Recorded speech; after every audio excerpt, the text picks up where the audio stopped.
തെരഞ്ഞെടുപ്പ് പെരുമാറ്റച്ചട്ടം നിലവിലുണ്ടെങ്കിലും സ്ഥാനാർത്ഥികളും അതുപോലെ തന്നെ പ്രവർത്തകരുമൊക്കെ മറ്റ് പാർട്ടികളെയും മറ്റ് സ്ഥാനാർത്ഥികളെയുമൊക്കെ പല രീതിയിൽ അപകീർത്തിപ്പെടുത്തുന്ന സംഭവവികാസങ്ങൾ ഉണ്ടെന്ന് പല രീതിയിൽ വാർത്തകൾ വരുന്നുണ്ട്. ഓരോ ദിവസവും ഓരോ മണ്ഡലവുമായി ബന്ധപ്പെട്ടാണ് വാർത്തകൾ വരുന്നത്. ഇതിനെതിരെയൊക്കെ തന്നെ തെരഞ്ഞെടുപ്പ് കമ്മീഷനും ഉദ്യോഗസ്ഥർക്കുമൊക്കെ പരാതി നൽകുന്നുമുണ്ട്. രാഷ്ട്രീയ പാർട്ടികളായാലും സ്ഥാനാർത്ഥികളായാലും വളരെ മാന്യമായ തെരഞ്ഞെടുപ്പ് പ്രചരണ രീതികൾക്ക് പകരം പലപ്പോഴും സമൂഹമാധ്യമത്തിലൂടെയൊക്കെ തന്നെ സ്ഥാനാർത്ഥികളെയും മറ്റ് പാർട്ടികളെയും ഒക്കെ അപകീർത്തിപ്പെടുത്തുന്ന തരത്തിലുള്ള ചില പോസ്റ്റുകളൊക്കെ ഇടുന്നുണ്ട് എന്ന് വ്യാപക പരാതി കേരളത്തിൽ മാത്രമല്ല മറ്റ് സംസ്ഥാനങ്ങളിലുമൊക്കെ തന്നെ ഉയർന്നു വരുന്നുണ്ട്. ഇപ്പോൾ കേരളത്തിലെ വടകര ലോക്സഭാ മണ്ഡലത്തിൽ UDFനെതിരെ പരാതിയുമായി LDF എത്തിയിരിക്കുന്നു. LDFിൻ്റെ സ്ഥാനാർത്ഥി KK ശൈലജയെ വ്യക്തിപരമായി അപകീർത്തിപ്പെടുത്തുന്ന തരത്തിലാണ് പ്രചരണം എന്ന പരാതിയുമായിട്ടാണ് LDF ഇപ്പോൾ തെരഞ്ഞെടുപ്പ് കമ്മീഷനെ സമീപിച്ചിരിക്കുന്നത്.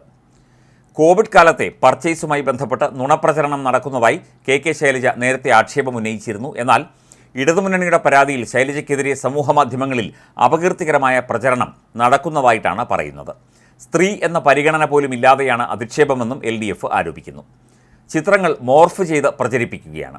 UDF സ്ഥാനാർത്ഥി ഷാഫി പറമ്പിലിൻ്റെ അറിവോടെയാണ് ഇത്. അദ്ദേഹം ഇതിന് കൂട്ടുനിൽക്കുന്നു എന്നാണ് പരാതിയിൽ പറയുന്നത്.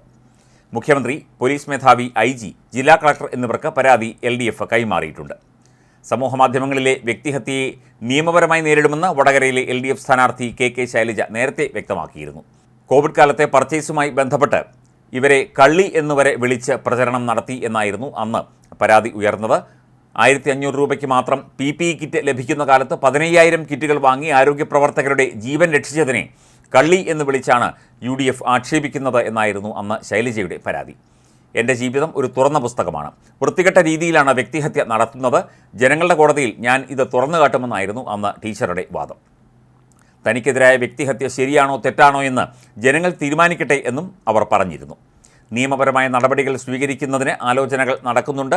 5 വർഷം മന്ത്രിയായിരുന്നപ്പോൾ ഞാൻ എങ്ങനെ പ്രവർത്തിച്ചു എന്ന് ഈ നാട്ടിലെ എല്ലാ ജനങ്ങൾക്കും അറിയാമെന്നും KK ശൈലജ പറഞ്ഞു.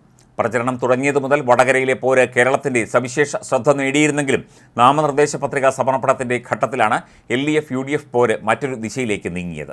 കോവിഡ് കാലത്ത് പർച്ചേസിനെ UDF കോവിഡ് കൊള്ളയായി അവതരിപ്പിക്കുന്നതിനെതിരെയാണ് KK ശൈലജ എതിർപ്പുമായി രംഗത്ത് വന്നത്. ആരോപണം ആവർത്തിച്ചാൽ നിയമ നടപടി സ്വീകരിക്കുമെന്ന് അവർ മുന്നറിയിപ്പ് നൽകി. എന്നാൽ അമിതമായ വിലയിൽ PPE കിറ്റുകൾ അടക്കം വാങ്ങി കൊള്ള നടത്തിയ കാര്യം തെരഞ്ഞെടുപ്പിൽ പ്രചരണ വിഷയമാക്കുമെന്ന നിലപാടിലാണ് UDF ഉറച്ചു നിൽക്കുന്നത്. പിന്നാലെയാണ് UDFനെതിരെ ഇടതുമുന്നണി തെരഞ്ഞെടുപ്പ് കമ്മീഷനും മുഖ്യമന്ത്രിക്കും പോലീസ് മേധാവിക്കും പരാതി നൽകിയിരിക്കുന്നത്. സമൂഹമാധ്യമങ്ങളിലൂടെ മുഖ്യമന്ത്രിക്കും KK ശൈലജയ്ക്കുമെതിരെ UDF പ്രവർത്തകർ അശ്ലീല പ്രയോഗം വരെ നടത്തുകയും മോർഫ് ചെയ്ത ചിത്രങ്ങൾ അടക്കം ഉപയോഗിച്ച് വ്യാജ പ്രചരണം നടത്തുകയും ചെയ്യുന്നതിനെക്കുറിച്ചാണ് ഇപ്പോൾ പരാതി ഉയരുന്നത്. LDF സ്ഥാനാർത്ഥിക്കെതിരായ സൈബർ ആക്രമണത്തിന് UDF സ്ഥാനാർത്ഥിയുടെ പിന്തുണയുണ്ടെന്നും പരാതിയുണ്ട്. എന്നാൽ കോവിഡ് കാല പർച്ചേസ് സംബന്ധിച്ച് UDF ആരോപണങ്ങളെക്കുറിച്ച് KK ശൈലജ ഉയർത്തിയ കാര്യങ്ങളൊന്നും പരാതിയിൽ പറയുന്നില്ല. ശൈലജയ്ക്കെതിരെ സൈബർ ആക്രമണം നടത്തിയിട്ടില്ല എന്നാണ് UDF പറയുന്നത്. KK ശൈലജയ്ക്കും ഇടതുമുന്നണിക്കുമെതിരെ ഉന്നയിക്കാവുന്ന അനേകം വിഷയങ്ങൾ നിലനിൽക്കെ എന്തിന് ഇല്ലാത്ത കാര്യങ്ങൾ പ്രചരിപ്പിക്കണം എന്നാണ് UDFിൻ്റെ ചോദ്യം.